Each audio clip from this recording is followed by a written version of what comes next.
Welcome to Catsychology channel. Have you ever woken up with a burning desire to change your life, only to find that by noon, that fire has turned into a cold pile of ash? You sit there, staring at your to-do list, waiting for that magical spark to return. You tell yourself, I just need to find my motivation. But what if I told you that motivation is actually a trap? In today's video, we are going to explore why you should stop trying to be motivated and what you should do instead to actually achieve your dreams. Most of us treat motivation like a fair weather friend. It shows up when the sun is shining and everything is easy, but the moment things get difficult or boring, it vanishes without a trace. Steven Pressfield, in his masterpiece, The War of Art, calls this internal force resistance. Resistance loves it when you rely on motivation because it knows motivation is fickle. If you only work when you feel inspired, resistance has already won. Think about a cat chasing a laser pointer. The cat doesn't wait to feel motivated to pounce. It is hardwired for the action. The problem is that we have been sold a lie by the self-help industry. We are told that we need to feel a certain way before we can take action. We watch endless get motivated videos, hoping for a hit of dopamine that will carry us through the day. But dopamine is a short-term fuel. It burns bright and fast.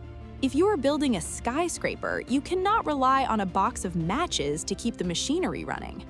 Psychologist David Richo often speaks about the 5 things we cannot change, and one of them is that life is not always fair or easy. Relying on motivation is an attempt to make life feel easy all the time.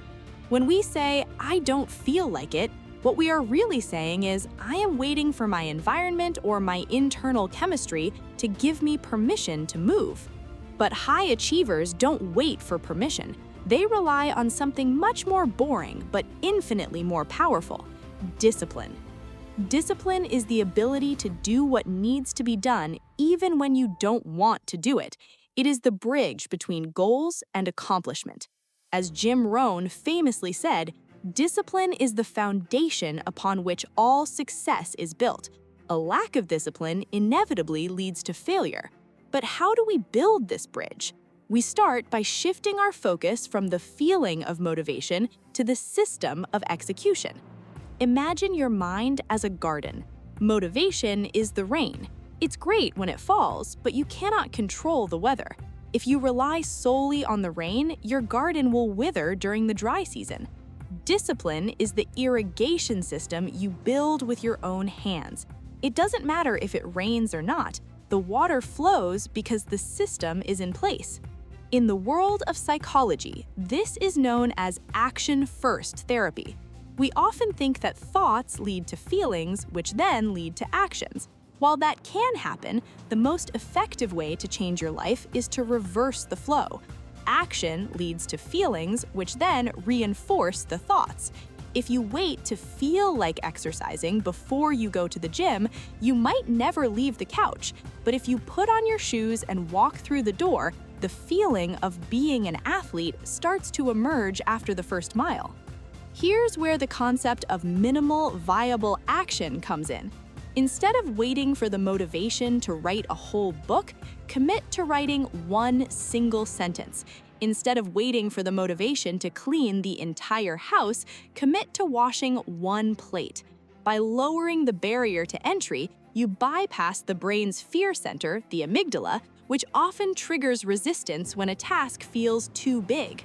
Remember what James Clear wrote in Atomic Habits: you do not rise to the level of your goals, you fall to the level of your systems. A goal is just a dream with a deadline, but a system is a repeatable process that guarantees progress. When you stop trying to be motivated and start focusing on your systems, you take the power back from your emotions. You become the master of your fate, rather than a slave to your moods.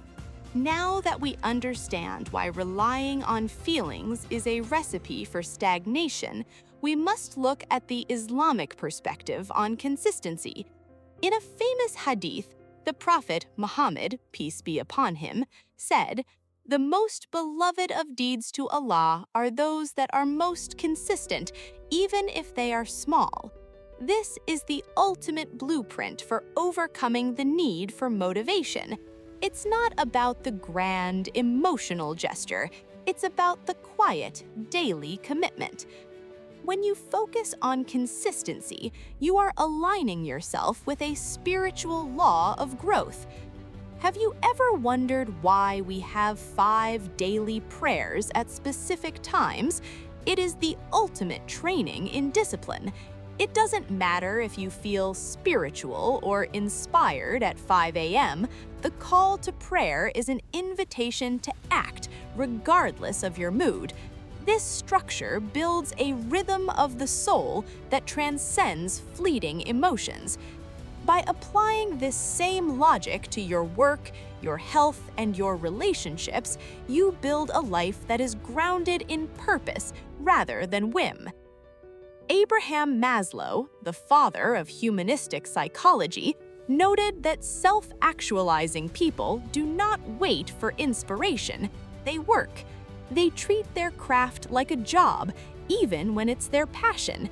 If you want to achieve something great, you must be willing to be bored.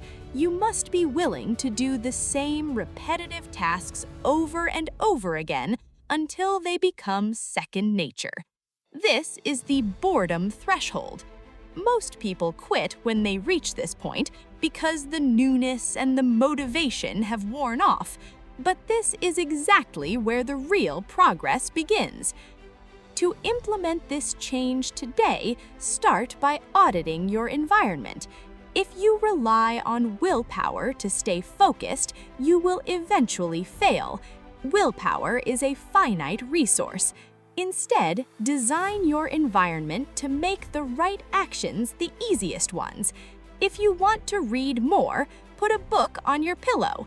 If you want to eat healthier, hide the junk food in a high cabinet. As cats, we know that if there is a box, we will sit in it. We don't need motivation to sit in a box. The environment dictates the behavior. What is the one thing you have been putting off because you don't feel like it?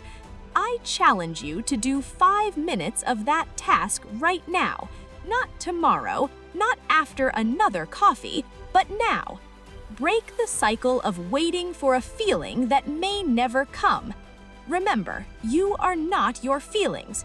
You are the observer of your feelings, and you are the master of your actions.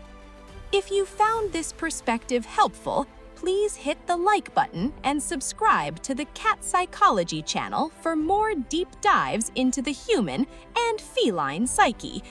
Comment below with the word action if you are ready to stop waiting for motivation and start building your systems. Thank you for watching, and remember, don't wait for the fire to start. Strike the match yourself.